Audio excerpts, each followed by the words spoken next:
Olá, está no ar mais uma edição do Jornal TV Com, aqui pelo canal 14, e a gente sempre traz para vocês as informações de Bento Gonçalves e também aquelas mais relevantes do nosso dia a dia. Na edição desta segunda-feira, hoje 19 de julho, você confere: Campanha do Agasalho. Prefeitura segue arrecadando donativos e distribuindo a moradores carentes. Sábado, a entrega foi no bairro Jardim Glória. Morte de jovem de 19 anos é assumida pelo namorado. Ele já foi preso preventivamente. Esportivo perde novamente e se complica na Série D. E na entrevista da semana, você vai conferir o bate-papo que gravamos com o comandante do 3º BPAT, o tenente-coronel Luiz Fernando Becker. Destaques do jornal TV Com, que você confere agora.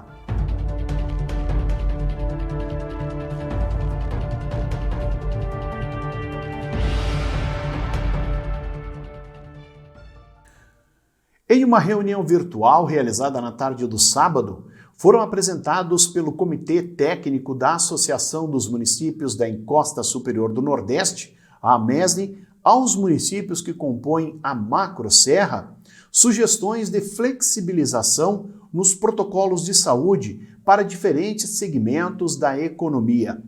O encontro foi realizado após a saída da Macro-Serra do regime de alerta do Sistema 3As, do governo do estado na última semana, diante da apresentação da redução de casos de contaminação e de internações em toda a região. Durante o final de semana, os representantes dos municípios tiveram acesso às mudanças propostas que entrariam em vigor já nesta segunda-feira, após a publicação dos decretos municipais. Cabe salientar que cada cidade pode optar por manter as regras locais mais rígidas do que as medidas regionais, se assim desejarem. Depois de semanas de análise na queda das taxas de ocupação das UTIs e também de uma análise criteriosa do Comitê Técnico Regional da MESNE, dos prefeitos, acabamos por tomar a decisão, neste final de semana, com a aprovação dos prefeitos que compõem os 49 municípios da Macro-Serra, de termos algumas flexibilizações. A partir de hoje, essas flexibilizações estão disponíveis para que cada município faça o seu decreto baseado nos protocolos regionais. Inclusive, é importante ressaltar que cada município pode, inclusive, ser mais restritivo. Essa é uma flexibilização regional que libera aí eventos até 150 pessoas, com todos os protocolos, com todos os cuidados, a liberação inclusive dos salões de festa, dos condomínios e também dos restaurantes poderem receber os seus clientes até a meia-noite e a saída total a 1h da manhã. Mais dados em todos os decretos, em todos os protocolos, procure as suas associações, federações, as questões também dos municípios, da Secretaria de Gestão e Administração e também nos protocolos regionais. Um abraço e boa semana a todos. Entre as principais mudanças está a liberação de público máximo para 150 pessoas em eventos, abertura de áreas comuns como salões de festas, aumento da capacidade de passageiros no transporte coletivo para 75% e em bares, restaurantes e similares para 70%, a ampliação do horário de entrada em bares e restaurantes até a meia-noite e saída a 1h e extensão também do horário em lojas de conveniências junto aos postos de combustíveis até a meia-noite, entre outras medidas. No último sábado aconteceu mais uma etapa de doações de donativos arrecadados na campanha do agasalho realizada pela Prefeitura de Bento. As equipes ligadas à assistência social e ao gabinete da primeira-dama estiveram no salão comunitário do bairro Jardim Glória, onde foram entregues cobertores, agasalhos e também calçados. Até o momento, mais de 50 mil peças já foram doadas para famílias cadastradas na assistência social da Prefeitura, também nas igrejas, no Lar da Caridade, na Ação Social São Roque e nos bairros Vila Nova, Eucaliptos, Municipal, Aparecida, Fátima, São Roque, Nossa Senhora da Saúde, Zate, Conceição e Ouro Verde. Nesta semana, a campanha será direcionada às recicladoras. As doações podem ser entregues em diversos pontos da cidade, como no drive-thru da vacinação na Fundapark, também na Prefeitura, nas secretarias municipais, bem como na Agência Centro do Banco do Brasil e nas agências do Banrisul. Nas paróquias de São Roque, Santo Antônio e Cristo Rei, nas escolas Aparecida, Medianeira e Cenecista, que também são pontos de doações, além da Câmara de Vereadores, subprefeituras dos distritos de São Pedro, Tuiuti, Faria Lemos e Vale dos Vinhedos e em algumas empresas parceiras da Prefeitura. Aconteceu no domingo a eleição para suplente do Conselho Tutelar de Bento Gonçalves. Apesar do expressivo número de eleitores inscritos no cartório eleitoral da capital do vinho, apenas 159 pessoas exerceram o direito de voto, embora o pleito não fosse obrigatório. A candidata Ana Lu Meneghetti foi a mais votada, obtendo 72 votos. Sandro Soares recebeu 46 votos, Angélica Lacerda, 23 e Rita Nunes, 18 votos. O cargo de suplente estava vago diante de algumas mudanças na equipe de conselheiros, o que levou o órgão a promover a eleição. O cargo é necessário a fim de suprir a demanda existente diante da ausência de algum dos conselheiros tutelares, seja por férias ou qualquer outro motivo. O Jornal TV Com faz um breve intervalo, nós já voltamos com mais informações.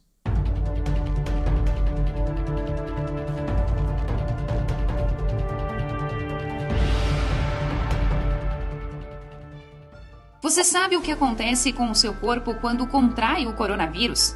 Sabe quais são os sintomas e as fases? Não? Então este vídeo é para você. Os sintomas podem aparecer entre 2 e 14 dias. Na fase 1, os sintomas são de cansaço, dor muscular, perda de olfato e paladar, tosse, diarreia, vômito, dor de cabeça, calafrios, dor de garganta e tonturas. Já na segunda fase, vem a febre persistente e tosse com piora progressiva. E no grupo de risco, tem a probabilidade de evoluir para a fase 3. Na fase 3, vem o agravo da doença, como a internação hospitalar, a saturação de oxigênio, a falta de ar e a febre. Apesar da maioria dos casos ser leve a moderado, a Covid-19 é uma doença que, quando evolui para um quadro grave, pode matar. Ao apresentar qualquer sintoma, procure a unidade de atendimento mais próxima. Esta é uma campanha da Amesni.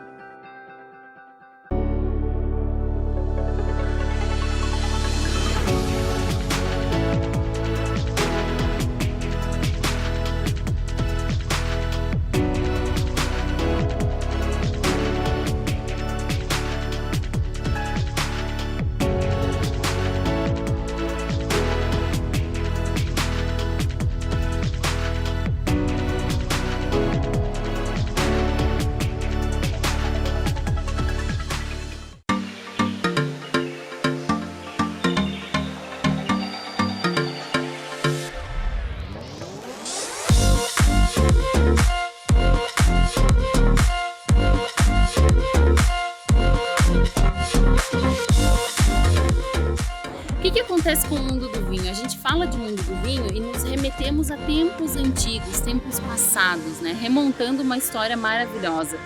E dentro desse mundo do vinho a gente tem a geografia, a história, a religião. E o que nós queremos trazer com isso é essa prática da experiência. E através do enoturismo a gente consegue sim transferir essa mensagem do mundo do vinho em todos os lugares. Então nos acompanhem que estamos só começando.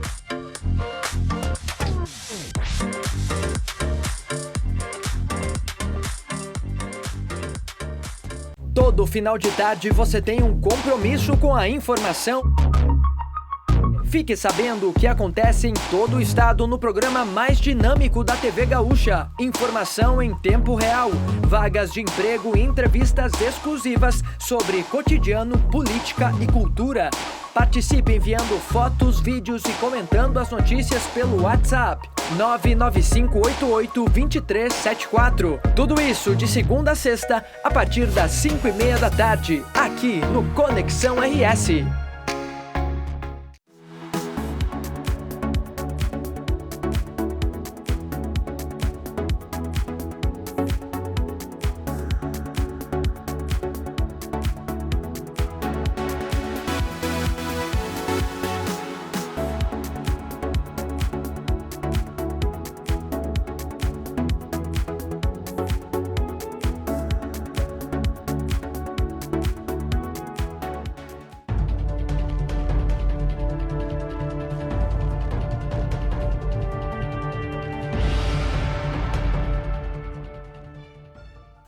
A semana que começou gelada seguirá com temperaturas baixas devido ao ar polar que predomina no sul do país.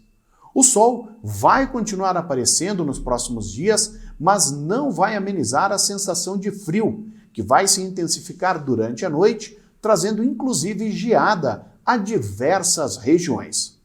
O clima-tempo indica para Bento Gonçalves a presença do sol na terça-feira, o aumento de nuvens e a presença de geada no amanhecer. As temperaturas devem variar na capital do vinho entre a mínima de 1 grau negativo e a máxima chegando aos 17 graus. E agora no Jornal TV Com, você confere o comentário de Adroaldo Dalmas.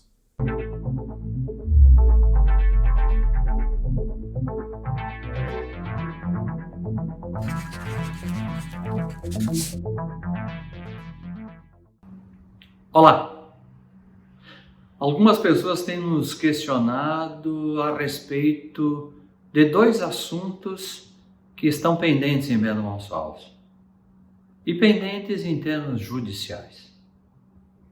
A semana passada nos questionaram a respeito do processo das rachadinhas em Bento Gonçalves. Você sabe, aquela prática em que o vereador, e já aconteceu também em nível estadual e federal, fica com uma parte do salário do seu funcionário. E também nos questionaram a respeito daquela denúncia a respeito das compras e vendas de emendas na mudança do plano diretor. Pois então, eu vou lhe atualizar. A questão do processo das rachadinhas está em Porto Alegre. Já teve a sentença em Bento Gonçalves. Alguns foram condenados, outros absolvidos. O processo em Porto Alegre se encontra há alguns meses e se está aguardando a decisão para se saber se as condenações vão ser confirmadas, assim como as absolvições. Por outro lado, o sempre latente assunto do plano diretor, e nesse caso a respeito da denúncia que foi feita de improbidade administrativas em razão daquela famosa gravação em que o ex-vereador Gustavo Sperotto falava a respeito da compra, oferta de dinheiro para alguns índices de construção serem alterados e permitidos num certo zoneamento da cidade, está em andamento. A semana passada mesmo, houve mais uma audiência e tudo indica, pelo ritmo que andam as coisas, teremos aí uma sentença bem antes do final do ano. Sentença que pretende o Ministério Público ser condenatória com a condenação à perda dos direitos políticos por improbidade administrativa dos envolvidos. E que aqueles que estão sendo acusados esperam por uma absolvição. O fato é que, para aqueles que estão com curiosidade e acompanhando o assunto mesmo à distância, que você pode estar certo que nos próximos meses a cidade será sacudida ou acordada pela revelação das 2 decisões. Aquela das rachadinhas já em 2º grau, em grau de recurso. E a das famosas compra e venda de emendas para o plano diretor em sede de 1º grau, ou seja, de sentença aqui da nossa comarca do Fórum de Bento Gonçalves. Você está curioso? Deve estar. Você tem que saber o resultado? Deve saber. Até porque envolve políticos locais em que você às vezes deposita mais ou menos esperança. E, portanto, é assunto para todos nós conhecermos e sabermos na ponta da língua. Pensem nisso e fiquem com Deus.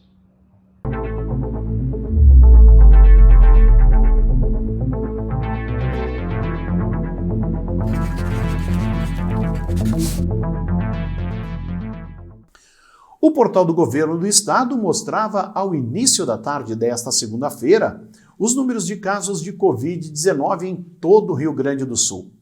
A ferramenta é disponível no site covid.saude.rs.gov.br monitora os casos da doença em todos os municípios. Somente aqui em Bento, a UTI do Hospital Tacchini registrava 21 pacientes internados com a Covid, 10 a menos em relação à sexta-feira. No Tacchini, dos 45 leitos oferecidos na instituição, 16 eram ocupados por portadores de outras doenças. O boletim atual mostra ainda o uso de 22 respiradores, um a mais em relação ao boletim anterior, sendo que a capacidade é de 45 aparelhos. Quanto à ocupação nos de leitos fora da UTI, cuja capacidade é de 83 unidades, atualmente 31 pacientes seguem internados, 3 a mais na comparação com os dados da sexta-feira. As informações que constam no portal são alimentadas todos os dias com dados que são repassados pelo Hospital Tacchini e também pela Secretaria Municipal da Saúde. Em menos de 12 horas, a Polícia Civil de Bento Gonçalves conseguiu desvendar a autoria da morte da jovem Joana Fabris Deon, de 19 anos, ocorrido na madrugada do sábado, no bairro Ouro Verde. Depois de versões desencontradas, o namorado dela, também de 19 anos, confessou a autoria do crime, alegando que o disparo que matou Joana foi acidental. Desde o início da manhã do sábado, Paulo Eduardo Scaravonato era considerado o principal suspeito. Foi o pai do jovem quem comunicou na delegacia que o seu filho era o autor do disparo que provocou a morte da jovem. Inicialmente, Scaravonato contou aos policiais da Brigada Militar que 2 homens tinham saído de um mato e anunciado um assalto, sendo que Joana teria reagido e um deles efetuou um disparo contra ela. Após o pai ter revelado para a polícia que o autor do crime era o seu filho, Paulo Eduardo foi detido e interrogado durante toda a tarde do sábado. Os policiais foram até a residência dele na rua Calixto Orestes Sganzerla, mas não encontraram a arma do crime e nem vestígios de sangue no local onde ele teria informado que o suposto assalto teria ocorrido. Depois de muito negar, o jovem revelou que após o disparo, ele chamou seu pai e ambos levaram Joana até o Hospital Tacchini, onde ela já chegou sem vida. Os policiais procuraram a arma em um matagal nas proximidades da casa dele, onde o jovem teria se desfeito dela, mas não foi encontrada. A delegada titular da Delegacia Especializada no Atendimento à Mulher, delegada Deise Salton Branquer, pediu a prisão preventiva de Paulo Scaravonato e, com isso, ele foi levado ao presídio estadual de Bento Gonçalves. O corpo de Joana Fabris Deon foi velado na tarde do sábado e cremado em Caxias do Sul na manhã do domingo. O Bento Gonçalves Futsal, a BGF, segue invicta na Série Ouro e retomou a liderança da competição estadual. A equipe, comandada pelo técnico Vanner Flores, goleou o União Independente de Santa Maria pelo placar de 5-1, em jogo realizado sábado à noite no Ginásio Municipal de Esportes, aqui em Bento.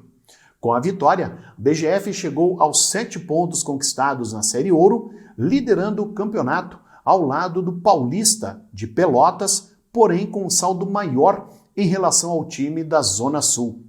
Na próxima rodada, o time de Vanner Flores visita o Rio Grande, no dia 31, no sul do estado. E as coisas não andam nada boas para o esportivo. A luz no fim do túnel está na retomada de Vitória durante o segundo turno da Série D do Brasileirão, onde o clube não vem bem. Isso porque o esportivo não conseguiu mais uma vez resultado positivo na competição. O Alviazul perdeu por 1-0 para o líder Joinville, mesmo jogando em casa. Foi a terceira derrota consecutiva do time do técnico Rogério Zimmermann na competição nacional. Com o resultado, o Alviazul não consegue voltar ao G4 e se reaproximar do grupo que avança para a fase seguinte do torneio nacional. No próximo sábado, dia 24, às 3 horas da tarde, Joinville e Esportivo voltam a se reencontrar, desta vez na primeira rodada do retorno, em jogo marcado para a Arena Joinville. E agora no Jornal TV Com, a gente confere a entrevista da semana. Você vai ver o bate-papo que gravamos com o comandante do 3º BPAT, o Tenente-Coronel Luiz Fernando Becker, que conta um pouco do histórico do batalhão e fala também da infraestrutura disponível para a comunidade de Bento Gonçalves. Vamos conferir. E na nossa entrevista da semana, temos hoje a presença do Tenente-Coronel Luiz Fernando Becker, que é comandante do 3º BPAT, o 3º Batalhão de Policiamento das Áreas Turísticas, aqui de Bento Gonçalves. Batalhão que em junho completou 15 anos de atuação na capital do vinho. Coronel, em primeiro lugar, obrigado pela sua participação aqui com a gente, né? E falar um pouquinho desses 15 anos do BPAT, que eu acho que dá para dizer está bem estruturado, né? Bem, é um prazer estar aqui e a gente tendo esse contato e para a comunidade conhecer um pouco mais do batalhão. O batalhão compõe 25 municípios da região, é uma região extensa que tem uma cobertura de mais de 300 mil pessoas em toda a sua abrangência e é bem diversificada a cultura desse público que participa desses municípios, mas o foco realmente é turístico, assim, leva o nome do batalhão porque a área, né, ela empreende diversas atividades ligadas ao ramo turístico e nós temos muitos eventos, né, de grande proporção, desde eventos aqui em Garibaldi, em Bento, em Guaporé, né, que são algumas cidades que compõem nosso batalhão. E ao mesmo tempo tem a parte do policiamento, através da ROCAM, Força Tática, e aí eu digo, não é um batalhão especificamente para a área turística, né? Claro. A segurança em primeiro lugar. Desenvolve toda a atividade normal como um outro batalhão qualquer, e além disso tem essa peculiaridade, né, de a gente poder preparar o nosso policial para atender também ao turista. É importante ressaltar, né, um diferencial que a gente tem quando se trabalha na área turística, em que a criminalidade, né, por menor que seja, isso é uma atenção, um foco muito grande nosso, ele impacta muito no setor turístico, né? Então a gente vê alguns locais ali que deixam de ser atrativos para se visitar devido ao medo, né, o receio da questão da segurança. Então existe uma pressão muito grande, né, em cima das polícias nesse sentido de se tentar proporcionar a maior tranquilidade possível para a população e para os turistas em si. Bom, falando do batalhão ainda, Coronel, tu citaste antes a diversificação cultural na nossa região, mas existe uma diversificação também de origem dentro do batalhão, né? Porque eu digo, não é pessoal daqui da Serra que vem servir em Bento. Tem muita gente de outras áreas do estado que eu acho que querem vir para Bento trabalhar aqui no BPAT, né? Nós, originários aqui do município ou mesmo da região, temos pouquíssimos policiais. A maior parte dos nossos policiais acaba sendo de Santa Maria, da Fronteira, né? E nos últimos concursos nós temos até alguns policiais que vêm oriundos de outros estados. Eu cheguei a ajudar na formação de um curso que se realizou aqui em Caxias do Sul e nós tivemos 6 policiais dos 30 eram de outros estados. Então, acabou também sendo um foco para concurso a nível nacional ser polícia da Brigada Militar. E falando um pouquinho da estrutura pessoal, como é que está hoje a equipe de vocês? Porque a gente sabe da carência que tem, né? Porque tem o pessoal trabalhando na parte administrativa, tem o pessoal trabalhando na parte de inteligência, tem o pessoal que está na rua, tem o pessoal que integra a Força Tática, a ROCAM. Dá para dizer assim, hoje a quantidade de militares supre a demanda de Bento e região? A demanda é muito grande, até porque a Brigada Militar ela atende uma diversidade muito grande de atuações, desde o combate ao Covid, às vezes salvamento de alguma criança engasgada, que o efetivo acaba sendo o primeiro a chegar no local, ou até mesmo para os casos mais graves, né, de algum assalto, algum crime que acaba surgindo na cidade ou na região, a Brigada Militar está presente. Então, nós temos uma atuação sempre muito incisiva e a demanda de ocorrências é muito grande. E uma característica aqui do município de Bento Gonçalves é que a gente vê muitos acidentes de trânsito, eu acho que devido ao relevo do município, e também muitos casos de Maria da Penha, muitos casos de agressão contra a mulher, em que existe uma atuação totalmente diferenciada. Nós temos a Patrulha Maria da Penha também, que é uma das especialidades da Brigada Militar em atender. Ou seja, então, tem que agir um pouquinho em cada parte da cidade. Se age em diversas frentes, né?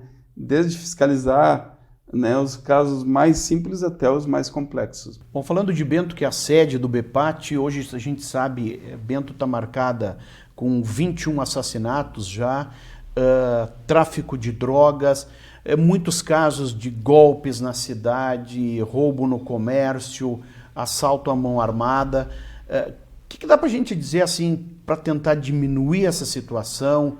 O que a gente pode trazer para a comunidade, um recado da Brigada quanto a isso, Coronel? Olha, nós temos uma disparidade, alguns aspectos de segurança muito tranquilo a cidade, comparado com outros municípios do mesmo padrão. Não dá para se fugir que o Bento Gonçalves já é uma cidade grande e nós tivemos, por exemplo, um período agora de 40 dias sem qualquer assalto ao comércio no município de Bento Gonçalves. Para uma cidade do porte de Bento Gonçalves, é algo a ser até comemorado, embora nós temos uma problemática relativa ao homicídio que geralmente envolve uma disputa da própria criminalidade, né, entre grupos criminosos que acabam se confrontando, geralmente não envolvendo, né, o cidadão que está ali trabalhando, não envolvendo um latrocínio, que seria algo bem gritante para nós, mas e sim uma disputa entre os criminosos. E isso, lógico, existe todo um trabalho da Brigada Militar com inúmeras prisões, mas não se consegue barrar totalmente esse tipo de delito. E é uma coisa como a gente comenta até, a gente estava falando fora do ar, infelizmente tem uma mãe que chora pelo cidadão, mas é como tu citaste, não são fatos ligados entre eles, aquela disputa por um ponto de tráfico de drogas, um já marcou o outro, então eu digo assim, já são pessoas com histórico, né, um histórico agravante, né, Coronel? Se for ver, daí nesse sentido, né, nós temos os assaltos, né, o roubo, que é o assalto com uso de uma arma de fogo, né, mínimo na cidade, mas em compensação, essa disputa entre as organizações criminosas, isso resulta num índice de homicídios que a gente gostaria que reduzisse bastante. Tivemos 2 anos com 52 casos, isso, um número 2018, 2017, 2018, 2018, 19, isso. 2020 baixamos para 25 casos, então diminuímos para metade e realmente esse ano não vamos chegar aos 52 casos, mas também não vamos conseguir alcançar 25, provavelmente, os 25 que a gente almejava. Então. Bom, nós tivemos aí recentemente aprovado pela Câmara aquele repasse de recursos até para a estrutura melhor da Força Tática, né? Correto. E a gente vê que atua em vários municípios na questão da droga, da violência. O que essa mudança, entre aspas, porque vão continuar ligados ao BPAT, mas o que essa mudança vai trazer de benéfico para a estrutura da corporação? Esse efetivo é um presta-serviço especializado, eles atuam em casos mais complexos, em que geralmente existe a possibilidade de um confronto com a criminalidade, e para isso eles precisariam uma sede para melhor ajuste à sua realidade. Por exemplo, muitas vezes eles têm que pernoitar em quartel e numa prontidão até, e não tem um local adequado para eles ficar. Até o equipamento deles, para ser guarnecido, tudo, eles estão num local que hoje seria um alojamento adaptado à estrutura dessa Força Tática. Então, a construção desse prédio, que é um prédio pequeno, mas daí seria para comportar, ajustar a Força Tática, se mudar para esse prédio e liberar o alojamento para uma necessidade que a gente tem no dia a dia de receber até efetivo de fora em reforço, como a gente recebeu em meses anteriores, que a gente tem que solicitar para a Polícia Rodoviária Estadual, ali em Garibaldi, para poder alojar esses policiais que nós hoje não comportamos esse espaço. Bom, a gente já está encaminhando a nossa entrevista aí para o final. Falar um pouquinho justamente do teu comando agora, faz poucos meses que tu assumiu diretamente o comando do 3º BPAT, embora já atuando na unidade. O que muda? Como é que está sendo essa experiência, Becker? Muito boa, muito boa. Eu já comandei um batalhão em Farroupilha, o 36º Batalhão, e aqui em Bento, né, comandar a sede um município onde é a cidade natal do nosso comandante-geral, é uma grande responsabilidade, tem uma visibilidade muito grande, né? Nós, ao mesmo tempo, temos orgulho do nosso efetivo, que pela presteza e pela capacidade dele é excepcional, e a Serra está muito bem. Nós estamos aqui com o Coronel Britt, que é o novo comandante regional, que nos dá um apoio sensacional, então torna muito fácil o nosso serviço, né, com esse servidor que a gente tem, né, capacitado e com o apoio que a gente recebe da corporação. Muito feliz mesmo estar no comando e eu acho que a parceria com a comunidade, né, muito positiva, são nossos olhos, É uma característica que Bento tem, né, dessa aproximação, tanto com o Exército, com a Brigada, o efetivo dos bombeiros, a Polícia Rodoviária Federal foi bem acolhida, né, quando trouxe a sede aqui da 6ª Delegacia para Bento. Acho que a cidade abraça esses órgãos de segurança e o próprio Concepro, acho que é um grande parceiro da Brigada, né, Coronel? O Adriano Debaco tem feito um excelente trabalho ali e tem apoiado muito todas as corporações da segurança pública. E a gente realmente tenta prestar o melhor serviço possível e, claro, por exemplo, a gente acaba pessoalizando muitas coisas. Meu telefone pessoal está ali nos grupos das comunidades, do Vale dos Vinhedos, dos Caminhos de Pedra, do Sim de Lojas e de outros tantos grupos que a gente faz parte porque a gente quer resolver realmente o problema. Como domingo mesmo estava ajustando uma questão que surgiu lá num grupo e a gente já, com uma interferência rápida, a gente conseguiu ajustar para um melhor caminho e eu acho que tem que ser assim, né? Outras pessoas têm a visão de não se inserir tanto na comunidade, porque lógico, tu se insere e tem mais demandas. Compromisso aumenta. Tu acaba tendo compromisso, mas eu acho que a comunidade merece. Eu acho que a gente tem que participar, tem que escutar também as reclamações da comunidade para aprimorar os serviços e eu acho que é uma característica que é muito pontual aqui em Bento Gonçalves. Tá certo. Para a gente poder concluir, algum recado para a nossa comunidade? Bem, só dizer que pode contar com a corporação, a Brigada Militar está 24 horas à disposição e vai fazer de tudo possível para atender de uma forma melhor a população. Então, entre em contato e se tiver algum problema também procure a gente para a gente poder aprimorar nossos serviços. A gente agradece a participação aqui nessa entrevista e fica muito feliz de falar um pouquinho, de levar a população um pouco para dentro do batalhão e conhecer, assim como quem quiser um dia conhecer lá o batalhão, estamos de portas abertas, é muito tranquilo chegar lá, não precisa ter esse medo de comparecer numa unidade militar, porque somos uma pessoa como qualquer outra pessoa, né? Temos que pagar as contas, temos nossos problemas de saúde, nossas dificuldades, então somos mais um cidadão só prestando um serviço um pouco diferente. Coronel Becker, obrigado pela tua participação, acho que foi um bate-papo bem esclarecedor, com certeza mais para frente a gente vai voltar a conversar. Com certeza, estamos às ordens e esperamos sempre que tenham mais segurança para Bento Gonçalves e outros municípios da região. Tá certo, essa então a participação do comandante do 3º BPAT, o Tenente Coronel Luiz Fernando Becker, fazendo esse bate-papo com a gente aqui na nossa entrevista da semana. Todas as segundas-feiras no ar, logo depois do nosso jornal TV Com. Você é nosso convidado a conferir. Estas, então, as informações do nosso Jornal TV Com desta segunda-feira, 19 de julho. Lembrando que o nosso programa tem reprises amanhã, às 7 horas e também ao meio-dia. Você, baixando o aplicativo Conecta TV Com, pode conferir a nossa programação em qualquer smartphone. É válido para Android e também iOS. Boa noite!